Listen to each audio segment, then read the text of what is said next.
नमस्कार, आप सभी का बहुत स्वागत है। कहानी कुर्सी की देख रहे हैं आप। आपके साथ मैं हूं मीनाक्षी जोशी।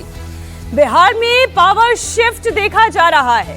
बीजेपी ने भले ही मुख्यमंत्री पद नीतीश कुमार को दे दिया हो, लेकिन ज्यादा सीटें जीतने का पूरा फायदा बीजेपी ने उठाया है और नीतीश से गृह मंत्रालय ले लिया गया है।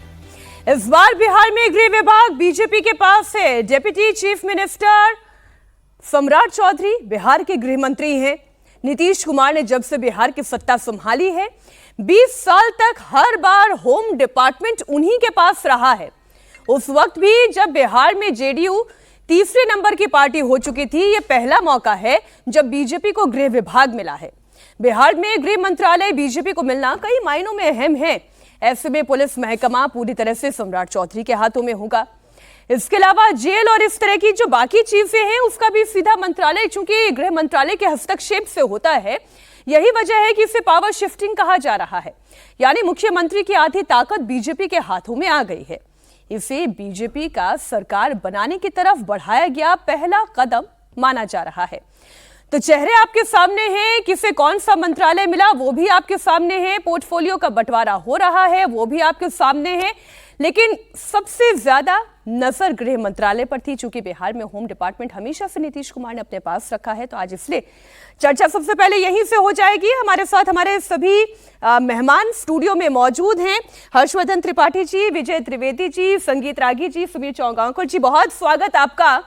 तो पहले ये जो शिफ्ट है, इसी शिफ्ट की होगी बात। हर्षवर्धन जी, चर्चा की शुरुआत आपसे। गृह विभाग बीजेपी ने ले लिया है, क्या दिख रहा है? Power shift? नहीं, इसमें कोई खबर नहीं है मेरे ख्याल से। ये लगभग तय था। मैं तो ये मानता हूं और इसको लेकर मैं आलोचना का शिकार भी होता हूं कि मेरा ये मानना है कि नीतीश जी मुख्यमंत्री नहीं रहेंगे, ऐसा मैं कहता था। फिर नीतीश जी ने ऐसा चमत्कार दिखाया कि वो मुख्यमंत्री रहे। लेकिन मेरा ये मानना है कि बीजेपी जिस दिन ये चुनाव अनाउंस हुआ था, उस दिन से वो ड्राइविंग सीट पर आ गई थी। और क्या आ गई थी? अब आलोचना के लिए आप कुछ भी कह सकते हैं, लेकिन क्या जो पार्टी 20 साल से बड़ी पार्टी, छोटी पार्टी जब तो अलग बात है, वो छोड़ दीजिए 2005-10, उसके बाद जब वो बड़ी पार्टी हो गई, तब भी वो नीतीश जी को मुख्यमंत्री बनाकर रखती है, तो क्या आज उसका अधिकार नहीं है? क्या ये स्वतः स्फूर्त प्रतिक्रिया नहीं है, जिसको हम कहें कि एकदम जो नॉर्मल तरीके का एक बहुत सामान्य सा एलिवेशन ये दिखे? मुझे लगता है कि ये उसी दिशा में जा रहा है, इसमें कोई इफ बट नहीं है। और मैंने जिस दिन जब ये आया कि नीतीश जी, सम्राट जी, विजय जी, तो मैंने कहा था कि जब इतना स्टेटस को हो जाए तो ये एंटी मोदी शाह पॉलिटिक्स है। यानी नरेंद्र मोदी की राजनीति में ये है ही नहीं कि इतना स्टेटस को हो जाए। और इतना स्टेटस को अगर हुआ, ये जिस दिन शपथ ग्रहण के पहले की मैं बात कर रहा हूं, मैंने ये बात कही थी, इसका मतलब ये कि अब आप बड़े बदलाव के लिए तैयार हो जाइए। तो उसकी आपको ये शुरुआत दिखी है। लेकिन ओवरऑल अगर कहें तो जब नरेंद्र मोदी दीनदयाल उपाध्याय मार्ग से कहते हैं कि बिहार निवेश के लिए तैयार है, तो भैया इस वाले में तो नहीं चल सकता है। और समाजवादी नीतियों से अब जो भारतीय जनता पार्टी की नीतियां हैं, उस तरफ भी आप बिहार को शिफ्ट होता हुआ दिखेंगे, जिसको कहते हैं ना कि एक्सेलरेशन ऑफ इकोनॉमिक एक्टिविटीज, वो आपको दिखेगा। और इंडिया टीवी इस वक्त लगातार आपको दिखा भी रहा है कि गृह मंत्रालय अगर बीजेपी अपने पास रख रही है, इसका सीधा अर्थ क्या है? चाहे वो खुफिया विभाग हो, चाहे पुलिस महकमा हो, चाहे ट्रांसफर पोस्टिंग से जुड़े हुए बड़े फैसले हो, कानून व्यवस्था हो, सब कुछ अब ये होम डिपार्टमेंट के ही अंतर्गत आते हैं। इसलिए यहाँ पर बीजेपी की भूमिका ज्यादा हो जाती है इस मुद्दे पर, इसलिए चर्चा भी ज्यादा हो जाती है। हालांकि बिहार के पथ निर्माण और नगर विकास मंत्री नितिन नवीन ने कहा कि गृह विभाग और वित्त विभाग की अदला बदली के पीछे कोई सियासी मकसद नहीं है। विभाग किसी के भी पास हो, सभी मंत्रियों को काम तो मुख्यमंत्री के निर्देश पर ही करना पड़ता है। मैं मानता हूं कि बिहार में एनडीए गठबंधन पूरी तरह से माननीय मुख्यमंत्री के नेतृत्व में काम कर रहा है और गृह विभाग हो या कोई भी अन्य विभाग, सभी विभाग मुख्यमंत्री के निर्देशन पे ही काम करते हैं। और हम लोग का पूरा प्रयास है कि मुख्यमंत्री जी ने जो भरोसा हम लोग पे किया है, हम लोग मुख्यमंत्री जी के उस भरोसे पे कैसे कायम रहे और मुख्यमंत्री जी के जो विजन है, उस विजन को लेके कैसे आगे बढ़े, इसके दिशा में हम सभी मंत्री काम करें। जो बात नितिन नवीन कह रहे हैं, विजय जी, मैं इसी पर आपसे एक कमेंट ले लेती हूँ। वो ये कह रहे हैं कि इशारा तो जो मुख्यमंत्री का होता है, इकबाल तो मुख्यमंत्री का होता है, उन्हीं के इशारे पर सरकार चलती है, हम भी जानते हैं। और मुख्यमंत्री अब तक गृह मंत्रालय अपने पास रखते आए हैं, इस बार नहीं है। कोई तो कारण होगा और कोई वाजिब कारण बीजेपी बता ही रही है। मीनाक्षी जी, जब ये सरकार बनी थी उस दिन हमने कहा था कि भाई बीजेपी सरकार में नीतीश कुमार जी मुख्यमंत्री बने हैं। जी, याद है मुझे। तो मैं इसको बीजेपी सरकार ही मानता हूँ। उसमें जैसे मंत्री होते हैं वैसे मुख्यमंत्री है। वैसे भी कॉन्स्टिट्यूशन के हिसाब से देखें तो वो फर्स्ट ऑफ द उसमें से होते हैं। कोई ऐसा नहीं है कि first of among all equals है ना, इक्वल्स कह ले, उसमें से होते हैं। तो मुख्यमंत्री मंत्री में वैसे कोई फर्क नहीं होता। तो ये बीजेपी सरकार के मुख्यमंत्री हैं नीतीश कुमार जी। तो अब वो क्या नाम है, नितिन नवीन जी ने जो बोला उसमें मुख्यमंत्री शब्द गलत बोला, बाकी नेतृत्व,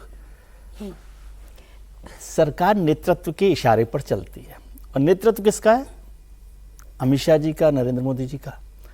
तो वहाँ इसको गृह विभाग इसलिए इम्पोर्टेंट है कि होम मिनिस्ट्री सरकार होती है एक्चुअली किसी भी सरकार में, और ख़ासतौर से बिहार जैसे राज्य में होम मिनिस्ट्री के बिना काम नहीं चल सकता। और बीजेपी को और एनडीए को ये समझ आया होगा कि इस बार का इलेक्शन तो हमने जो महागठबंधन के जंगल राज का जो स्लोगन था, उनको गाली देने का, उन पर हमला करने का, वो चल गया। अब अगली बार नहीं चलेगा। कितनी बार तक आप जंगल राज चलाएंगे? 25 साल हो जाएंगे। तो जंगल राज को खत्म करने के लिए जब तक होम डिपार्टमेंट आपके पास नहीं होगा तब तक आप उस इमेज को नहीं बदल सकते, वो मजबूत है। दूसरी बात, यदि पलायन की बात हुई थी, इंडस्ट्रियलाइजेशन की बात हुई थी, तो उसका फर्स्ट स्टेप ये होगा, एक तो इंफ्रास्ट्रक्चर जिस पर काम हो रहा जी। दूसरा, जब तक लॉ एंड ऑर्डर पर भरोसा नहीं हो जाए तब तक इंडस्ट्रियलाइजेशन नहीं हो सकता। तब तक लोग वहाँ पर अपनी इंडस्ट्री नहीं लगा सकते, अपनी फैक्ट्री नहीं लगा सकते, अपने ऑफिसेज नहीं खोल सकते। तो बीजेपी ये मैसेज देना चाहती है कि आप उनके हाथ में होम मिनिस्ट्री है जी। होम डिपार्टमेंट है, तो यहाँ पर लॉ एंड ऑर्डर ठीक रहेगा और आपका स्वागत है बिहार में। आपको याद हो कि बहुत चर्चा होती रही थी अभी इलेक्शन के पहले, तो काफ़ी दिनों तक जो हत्याएं और वो सब हुई, तो बीजेपी उसको ये कहती रही कि भाई इसको सत्ता संरक्षित अपराध मत मानिए। लेकिन अगले 5 साल में भी वो जंगल राज को नहीं चला सकती, मतलब एमजीबी के सिर पर बांधकर। इसलिए उनको लगता है कि ये किया जाए, और बीजेपी तो ये करती रही है। महाराष्ट्र में भी जब शिंदे जी को मुख्यमंत्री बनाया तो होम मिनिस्टर तो देवेंद्र फडणवीस साहब के पास ही तो रहा। उसका मतलब यह है कि सरकार में मुख्यमंत्री कोई भी हो, सरकार बीजेपी के पास होती है, नेतृत्व एक ही होता है। और ये तो चुनाव में पूरे टिकट का बंटवारा वो सब भी यहीं पर होता रहा था दिल्ली में। तो वो उसमें कोई बड़ा बदलाव ऐसा नहीं लगता कि ये हुआ। लेकिन ये मैसेज है कि अब बिहार सुरक्षित हाथों में है। इंडस्ट्रियलाइजेशन के लिए खासतौर से आप आए, महिलाओं ने जो आपको वोट दिया है जंगल राज के खिलाफ, उसकी भी एक इमेज आपको मजबूत करने की जरूरत जी। जेडीयू के सीनियर लीडर ग्रामीण विकास मंत्री श्रवण कुमार ने भी कहा कि विभागों का बंटवारा मुख्यमंत्री का विशेष अधिकार है, इसलिए इसे सियासी नजर से देखने की जरूरत नहीं है। तो ग्रामीण विकास का ही कमाल देख रहा है ना। ग्रामीण विकास का ही कमाल है कि इतना बड़ा जनादेश इस सरकार को मिला है। हमारी जो आधी आबादी है वो सब पूरी तरह से मुस्तैद होकर के इस चुनाव में काम की है, इस चुनाव में मतदान किया है, और एक भी वोट इधर से उधर महिलाओं का नहीं गया है इस चुनाव में। तो ग्रामीण विकास में बेहतर काम अगर करते हैं तभी ना उसके परिणाम अच्छे आ रहे हैं। सर, इस बार गृह विभाग मुख्यमंत्री ने सम्राट चौधरी को इसका दायित्व। अब ये तो विशेषाधिकार है मुख्यमंत्री जी का कि किसको कौन विभाग देंगे, कौन किस विभाग को चला सकता है। तो माननीय मुख्यमंत्री जी का निर्णय सर्वोपरि है और उस निर्णय का स्वागत करते हैं। ये तो कमाल है संगीत रागी जी की नेता जो है सियासत करें और जनता सियासी नजरों से भी ना देखे, तो ये कैसे हो सकता है। पर मेरा प्रश्न तो ये है कि अब क्या बीजेपी ने पावर शिफ्ट कर दिया है? अभी तक केवल अनफेड था, अब ये फेड दिखाई दे रहा है, ये तस्वीर दिखाई दे रही है, और ये नीतीश कुमार का विकल्प सम्राट चौधरी के तौर पर देखा जा रहा है।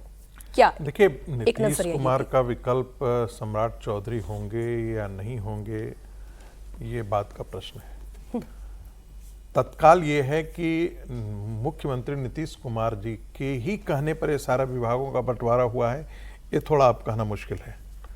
क्योंकि 30 घंटे सामान्यतः आप देखे होंगे कि जब भी नीतीश कुमार मुख्यमंत्री ने की शपथ ली, उन्होंने शाम को विभागों का वितरण हो जाता था और शाम के 8 बजे तक जो है वो सारे मंत्रीगण अपने अपने सचिवालय पहुंच जाते थे। इस बार मंत्रियों के विभागों के बंटवारे में लगभग 30 घंटे लगे हैं और उसके बारे में बताया ये जा रहा है कि दिल्ली से उसके सूत्र जुड़े हुए थे, कौन सा भारतीय जनता पार्टी के अंदर किनको क्या मिलेगा क्या नहीं मिलेगा, यह भी भारतीय जनता पार्टी का नेतृत्व तय कर रहा था विभागों के आपसी बंटवारे का। दूसरी बात, जो गृह मंत्रालय था, मुझे लगता है कि सामान्य एडमिनिस्ट्रेशन और इंटेलिजेंस डिपार्टमेंट अभी भी नीतीश कुमार अपने पास रखे हैं। तो लॉ एंड ऑर्डर जो है, इसलिए डर क्या है कि हमारी पार्टी के खिलाफ कुछ अंदर अंदर काम न किया जाए या कुछ हमारे नेताओं को लेकर के फंसाने की कोई काम न किया जाए। इसलिए आप नीतीश कुमार हमेशा इस मामले में चाहते थे कि विभाग उनके पास रहे, लेकिन अब उनको लगता है कि या ऐसा हुआ कि अब ये गृह मंत्रालय जो है वो इनके पास आ गया, तो इससे भारतीय जनता पार्टी की जो जिम्मेदारी है वो पहले से ज्यादा बढ़ गई है। भारतीय जनता पार्टी ऐसे कह देती थी कि भाई देखो नीतीश जी हैं, नीतीश जी नहीं कर पा रहे हैं, तो कहीं ना कहीं जनता में भी होता था कि भाई जो लॉ एंड ऑर्डर का फेलियर है ये सब किसके ठीकरे पड़ता था, ये सब मुख्यमंत्री नीतीश के हिस्से चला जाता था। अब ये सारी चीजें जो है वो भारतीय जनता पार्टी के पास आएगी। यदि कल नहीं होता है तो भारतीय जनता पार्टी, और इस बात से मैं सहमत हूं कि 2 विभागों का बंटवारा, आप देखिए जो मेजर जिसे कहते हैं, जिसके आधार पर आप नींव खड़ी कर सकते हैं और जो आपके लिए एक गुड गवर्नेंस का मॉडल खड़ा कर सकता है आपके लिए, वो क्या है? स्वास्थ्य विभाग, उद्योग, पर्यटन, इसके बाद इंफ्रास्ट्रक्चर में पथ निर्माण, जिसको कहते हैं अर्बन हाउसिंग, ये सारे ऐसे विभाग हैं जिसको यदि पिछले आने वाले 5 साल में यदि इससे बेहतर कर सकते हैं तो फिर मुझे नहीं लगता है कि 2025 के ये 30 के अंदर आपको ये कहने की जरूरत पड़ेगी कि लालू के जंगल राज से होशियार जनता आपके साथ खड़ी होगी। सारे अच्छे मंत्रालय जो है, जिसे हम कह सकते हैं उद्योग मंत्रालय, जिसे आप हमारे पास अभी डिस्कशन में चल रहा था कि भाई विकास में पहले 26-27 इंडस्ट्रियल एरिया हुआ करते थे, विकास सारे के सारे लगभग इंडस्ट्रियल एरिया बंद पड़े हुए हैं। हाजीपुर को छोड़ दे तो उद्योग तो हमेशा बीजेपी के पास है। लेकिन गवर्नेंस, मैंने जिसे कहते हैं लॉ एंड ऑर्डर, वो नहीं रहता था। ठीक सर, आपने सही कहा, शाहनवाज हुसैन को उद्योग मंत्रालय दिया गया था जानबूझकर, और वो बहुत अच्छा काम भी कर रहे थे। शाहनवाज हुसैन बहुत अच्छा काम कर रहे थे। मैं लेकिन सम्राट चौधरी का अब जो स्टाइल ऑफ फंक्शनिंग क्या होगा, एक उस पर आपसे कमेंट लेना चाहती हूँ समीर जी, क्योंकि जब इलेक्शन कैंपेनिंग चल रही थी कई बार सम्राट चौधरी का ऐसा बयान सामने आया जिसमें ऐसा लगा कि बहुत ही एग्रेसिवली अब वो सरकार चलाना चाहते हैं, या जो भी उनकी परिस्थिति या उनकी व्यवस्था बनती है सरकार में, जो पद मिलता है, अब जैसे बुलडोजर चलाने की बात करना, सम्राट चौधरी ने कई बार ये कहा कि बुलडोजर चलेगा, तो अब क्या वो बुलडोजर वाला शासन बिहार में भी आएगा? देखिए, मुझे लगता है सम्राट चौधरी को गृह मंत्रालय देने से ये मतलब नहीं कि अब सम्राट चौधरी गृह मंत्रालय के शहंशाह बन गए हैं। भारतीय राजनीति के इतिहास में ऐसे मैं आपको कई उदाहरण दे सकता हूं, और ये जो बिहार में हुआ, ये प्रबोध महाजन फार्मूला भारतीय जनता पार्टी में कहा जाता है। 1995 में जब महाराष्ट्र में सरकार बनी थी शिवसेना के साथ भारतीय जनता पार्टी की, तो मुख्यमंत्री शिवसेना का बना था, प्रमोद महाजन ने कहा था उप मुख्यमंत्री हमारा होगा, तो उप मुख्यमंत्री गोपीनाथ मुंडे के पास था। लेकिन गोपीनाथ मुंडे कहते थे कि भाई कई बार मुझे मुख्यमंत्री से अनुमति नहीं मिलती है काम को लेकर, क्योंकि अल्टीमेट पावर मुख्यमंत्री के पास रहती है। शिवराज सिंह चौहान जब मध्य प्रदेश के मुख्यमंत्री बने, बाद में तमाम लोगों को गृहमंत्री बनाया। नरोत्तम मिश्रा गृहमंत्री थे, नरोत्तम मिश्रा शिकायत करते थे। कर्नाटका में अगर आप देखेंगे तो सिद्धरामैया तो मुख्यमंत्री है, डीके उप मुख्यमंत्री है, परमेश्वर वहां के गृहमंत्री है। गुजरात में अगर आप देखेंगे तो भूपेन्द्र पटेल मुख्यमंत्री है, लेकिन हर्ष संघवी उप मुख्यमंत्री और गृह मंत्रालय है। अल्टीमेटली आपको मुख्यमंत्री से ही अनुमति लेना पड़ती है। और बिहार में जहां 20 साल मुख्यमंत्री नीतीश कुमार रहे हैं, जहां ब्यूरोक्रेसी पूरी उनके हिसाब से, सारे एसपी डीएम सारे आईपीएस लॉ भी उनके हिसाब से उनकी लॉयल है, क्या सम्राट चौधरी की अब इतनी ताकत रहेगी कि वो नीतीश कुमार के जो लॉयल अधिकारी है एसपी बड़े शहरों के, उनको हटाकर वहां अपने लोगों को लाकर बिठा दे? और इसके लिए जनता दल यूनाइटेड सम्राट चौधरी को इतना फ्री हैंड दे देगी कि ठीक है, आपको जितने आईपीएस बदलना है, डीजीपी बदलना है, आपको बड़े शहरों के एसपी बदलना है, आप बदल दीजिए, अपने लॉयल लोगों को बिठा दीजिए। मुझे लगता है संभव नहीं होगा। सम्राट चौधरी को दिया गया, लेकिन आप देखिए सबसे बड़ा विभाग तो वित्त मंत्रालय होता है, सारे सबको पैसा देने वाला वित्त विभाग है। वित्त तो नीतीश कुमार ने अपने पास रखा है। भले ही आज आप ये कह सकते हो कि भाई 14 मंत्री भारतीय जनता पार्टी के, 8 जेडीयू के, मैं बहुत 21 मंत्रालय, आज 21 मंत्रालय जेडीयू के पास है। पावर बैलेंस किया गया है कि एक वित्त और एक गृह दे दिया गया है, या एक इंडिकेशन दे दिया गया है कि अब सरकार कैसे चलेगी, अब विकास कैसे होगा, अब इंडस्ट्रियलाइजेशन कैसे होगा, ये बीजेपी तय कर रही है। वो सब होगा, लेकिन ऐसा नहीं है कि सम्राट चौधरी को गृह मंत्रालय दे दिया तो गृह मंत्रालय के सम्राट चौधरी बन गए हैं। नीतीश कुमार की लगाम रहेगी। डीजीपी कौन होगा, पटना का एसपी कौन होगा, प्रमुख जगह कौन आईपीएस होगा, ये बिना नीतीश की अनुमति के सम्राट चौधरी नियुक्त नहीं कर सकते हैं। और मुझे लग रहा है उनकी भूमिका नीतीश की उसमें रहेगी। एक कहा जाता है ब्रिटेन में पार्लियामेंट्री डेमोक्रेसी, जहां से गृह मंत्रालय जो है ना, हमारे यहाँ तो सेकंड इन कमांड माना जाता है कि गृह मंत्री हैं, लेकिन ब्रिटेन में सेकंड इन कमांड गृह मंत्री को नहीं मिला था, फाइनेंस मिनिस्टर को माना जाता है। और कहा उसके लिए कहावत एक बड़ी प्रसिद्ध है, one who controls the purse control the nation. तो जिसके पास पैसे होते हैं ना, जो पैसे को कंट्रोल करता है, वही लगभग 11 लाख रुपए का ज्यादा बजट का हिस्सा नीतीश कुमार के पास गया। अगर मंत्रालय का आप देखेंगे 21 नीतीश के पास तो जेडीयू में चला गया है। हाँ ना, जेडीयू में, हाँ वही तो मैं बोल रहा हूँ, जेडीयू के पास गया, सम्राट के पास, सम्राट से वित्त लेके समीर जी उसी तरफ इशारा कर रहे हैं। आप सुशील मोदी जी देखिए ना, जब तक रहे वो वित्त मंत्री रहे। लेकिन जब आप लोग ये बात कह रहे हैं तो ये ध्यान में रखना जरूरी है कि जितनी बिहार की आपको चमकती हुई योजनाएं दिखती हैं, उसका बड़ा हिस्सा तो केंद्र से, निर्मला जी के यहाँ से आ रहा है। नहीं 10 लाख करोड़ रुपए पिछले 10 सालों में औसतन 1 लाख करोड़ रुपए प्रतिवर्ष वो बिहार के खाते में जा रहा है। देश के बजट को बिहार का बजट कह दिया गया। तो मुझे लगता है कि ये थोड़ा कॉम्प्लेक्स है, लेकिन आएगा तो आसान नहीं है कि पैसा आएगा ना। इसको आसान तरीके से ऐसा करते हैं, कौन करेगा? 5 मंत्रालय करेगा ना, मंत्रालय करेगा ना। क्या याद आएगा आपको? करती हूँ सर, नहीं मैं ये कह रहा हूँ कि पैसों की चाबी तो नीतीश के पास ही है ना अल्टीमेटली। और 5 होम मिनिस्टर के नाम बताएं देश के, तो क्या नाम जल्दी याद आएंगे आपको? समझ में आ जाएगा कि होम मिनिस्टर।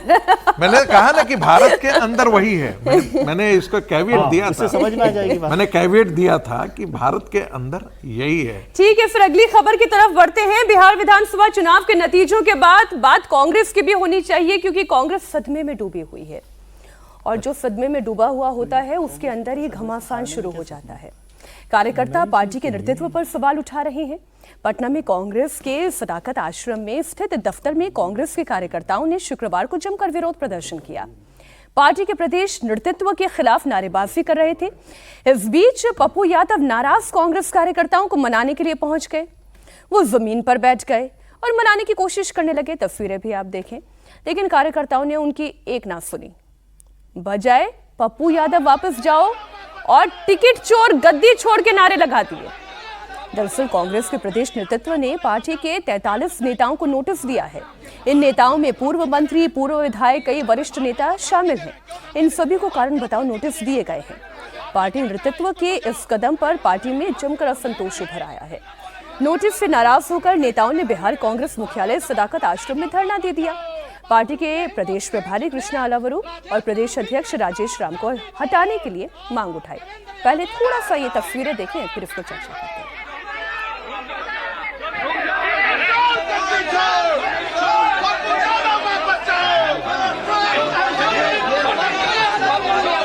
नहीं, आप क्या बोल रहे हैं? समझाओ, क्या समझाएंगे हमको? आप हमको धमकी दे रहे हैं, आप हमको धमकी दे रहे हैं। क्यों धमकी? क्या कर रहे हैं? क्यों धमकी दीजिएगा हमको? आपने क्या कहा? इसको समझाओ। ये देखो ना कैसे लेटे हैं। नहीं,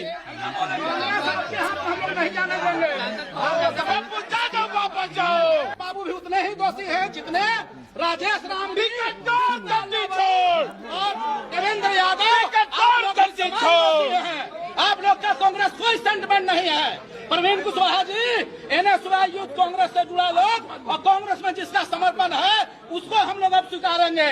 कोई बाहर आ जाएगा, हम लोग स्वीकारने के लिए तैयार नहीं है। किसी नहीं, आप लोग साथ मिलकर बैठे हैं। आप गाड़ी सुधरिएगा, आप गाड़ी सुधरिएगा। आप हमको धमकी दे रहे हैं। आप एक दलित को धमकी दे, आप दलित को धमकी दे रहे हैं। आप अब जिस तरह की ये तस्वीरें हैं, ये किसी भी पार्टी के लिए बड़ी ही शर्मनाक स्थिति है और बड़ी एम्बैरेसिंग सिचुएशन है।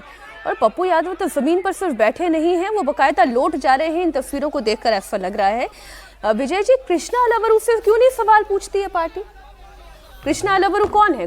राहुल गांधी के सबसे बड़े सहयोगी जो हैं वो है ना? तो बीच में ही हटा दिया था ना। वो क्यों हटा दिया? आपने कांग्रेस का जो अध्यक्ष है बिहार का, उसको आपने रातों रात हटा अशोक गहलोत से पूछा जाना चाहिए जवाब। तो अशोक गहलोत को चार्ज मिला था, उन्होंने तेजस्वी को मुख्यमंत्री बनाया था।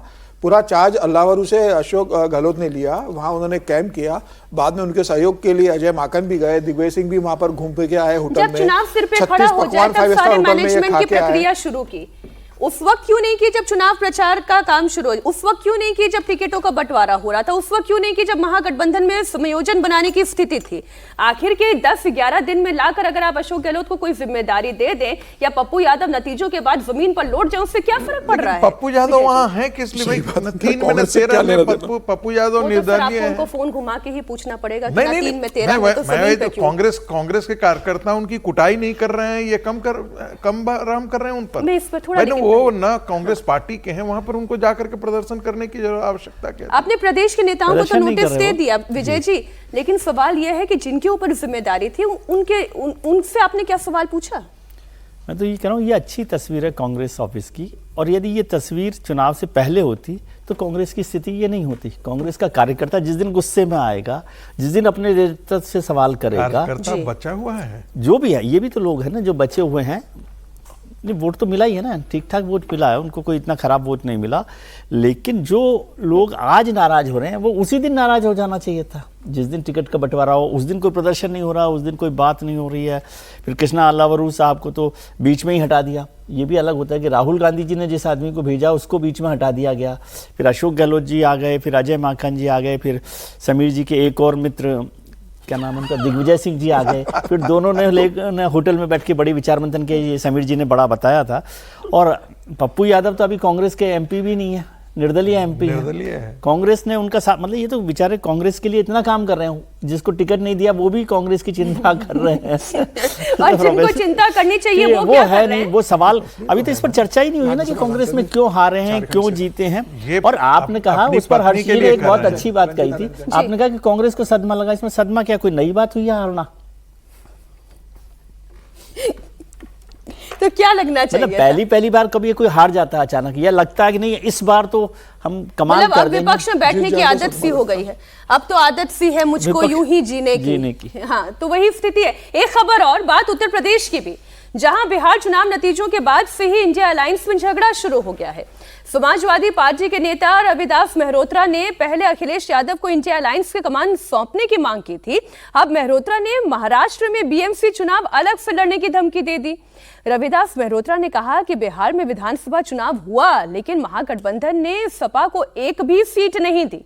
इसके बाद भी सपा अध्यक्ष अखिलेश यादव ने 26 रैलियां की और 20 से अधिक स्टार प्रचारक बना दिए।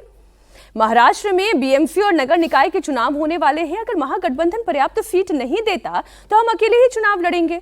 उन्होंने स्पष्ट किया कि बीएमसी नगर निकाय चुनाव या जिला पंचायत चुनाव के लिए गठबंधन नहीं हुआ है, गठबंधन विधानसभा और लोकसभा चुनाव के लिए हुआ है। अब बताइए समीर जी, समझ में नहीं आ रहा है कि ये इंडिया अलायंस है भी या नहीं है, अलाइनमेंट है भी या नहीं है। तो कांग्रेस समाजवादी पार्टी में झगड़ा शुरू हो गया। देखिए, प्रधानमंत्री मोदी ने जब ये गठबंधन बना था 23 जून 2023 को पटना में नीतीश कुमार के नेतृत्व में, तो प्रधानमंत्री मोदी ने कहा था कि ये भानुमति का कुनबा है, कहीं का ईंट कहीं का रोड़ा है। तो मुझे लगता है ये वही है।